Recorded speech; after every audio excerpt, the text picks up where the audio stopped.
God established a covenant with the people of Israel, blessing them abundantly.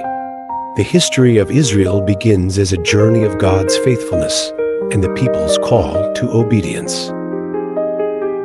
King Solomon humbly prayed to God, asking for wisdom and the ability to govern his people with righteousness and discernment, dedicating himself to the Lord. King Solomon gathered the strength of his people to build a temple for God. The grand structure gradually took shape, becoming a sanctuary symbolizing God's presence.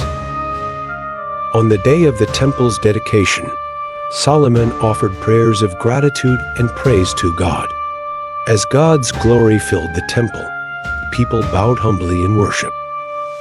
King Rehoboam ignored the people's pleas and chose harsher policies based on the advice of young advisors. This decision led to the division of the kingdom of Israel. King Hezekiah, devoted to God, cleansed the temple and initiated religious reforms. The people joyfully offered sacrifices and returned to the Lord. King Josiah was deeply moved upon reading the book of the law found in the temple. He immediately repented before God and initiated religious reforms across Judah.